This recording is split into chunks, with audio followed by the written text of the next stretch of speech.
कैसा वातावरण हमारे देश के सामने आ गया है, किस तरह के माहौल में हम लोग जी रहे हैं। आज हमारे अपने ही देश में यहाँ के छात्र बेगाना हो गए हैं, तलाश रहे अपनी धरती, कहां पर सम्मान के साथ जिंदगी बिताया जाए। मेरे जवान, जिंदगी मौत ना बन जाए संभालो यारो, जिंदगी मौत ना बन जाए संभालो यारो, खो रहा है चैन अमन, मुश्किलों में है वतन, सरफरोशी की समा दिल में जला लो मेरे यारो। जी हां, ये आवाज है प्लेटफॉर्म की सरजमी से शहंशाह पंकज मिश्रा की। मेरे सामने खड़े हैं छात्रों के मेहरोली स्तंभ नवीन सर।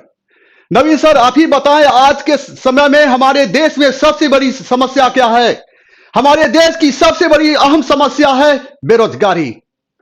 हमारे देश की सबसे बड़ी समस्या है बेरोजगारी। दुख की बात यह है, जिसे समझना चाहिए वो नहीं समझ रहा है, जिसे समझना चाहिए वो नहीं समझ रहा है। हम ये नहीं जानते हमारी आवाज इस सरकार तक जा रही है कि नहीं। आज फिर हम एक बार कहते हैं यह सरकार बहरी हो चुकी है। आज फिर हम कहते हैं यह सरकार बहरी हो चुकी है। इसे सुनाने के लिए कोलाहल की आवश्यकता है। मेरे जवान एक हो जाए, इसे सुनाने के लिए कोलाहल की आवश्यकता नहीं, एक धमाके की आवश्यकता है। मत भूलिए, यह भारत की सरजमी भगत सिंह, चंद्रशेखर आजाद, अशफाक उल्लाह खां से भरा पड़ा था और आज भी भरा पड़ा है।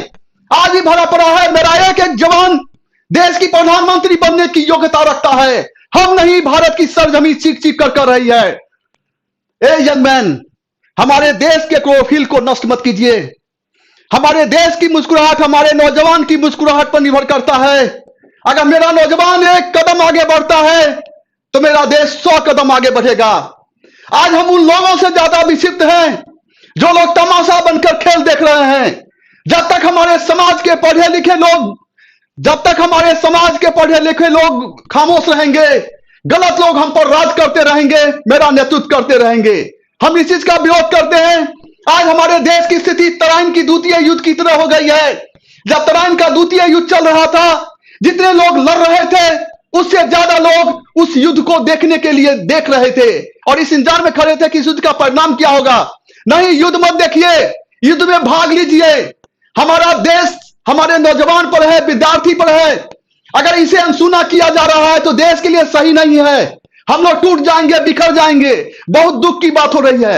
आज हम अपने देश अपने अधिकार के लिए आवाज उठा रहे हैं, लड़ रहे हैं। अरे भारत के संविधान का जो अवलोकन करते हैं तो भारत के संविधान का अनुच्छेद 14 चीख चीख कर रही है, कानून के समक्ष सारे नागरिक बराबर हैं। तो प्रधानमंत्री हो या आम जनता, ये कानून से ऊपर कैसे हो गया? कानून से ऊपर कैसे हो गया? अरे प्रधानमंत्री जी, जिस संसद में बैठते हैं आप बोलते हैं, वो संसद पूरे देश का नेतृत्व करता है। जिस संसद में खड़ा होकर वो बोलते हैं, वो आपकी आवाज नहीं, पूरे देश की आवाज होती है। बस एक बार और इस पर विचार करें, नौजवान का भविष्य क्या होगा, इसका कदम क्या होगा। ऐसे ही नौजवान ज्यादा समय तक बेरोजगार होने के बाद उनका कदम गलत तरीके से उठ जाता है, जिसे आप कुछ और नाम दे देते हैं, जिसे कुछ और आप नाम देते हैं। अब यह चलने वाला नहीं है, अब यह चलने वाला नहीं है। याद रखिए कि मोदी है तो मुमकिन नहीं, शिक्षा है तो मुमकिन है। अगर सही बोलना गैर कानूनी है तो फिर हम बागी हैं, हम बागी हैं, हम बागी हैं। जय हिंद।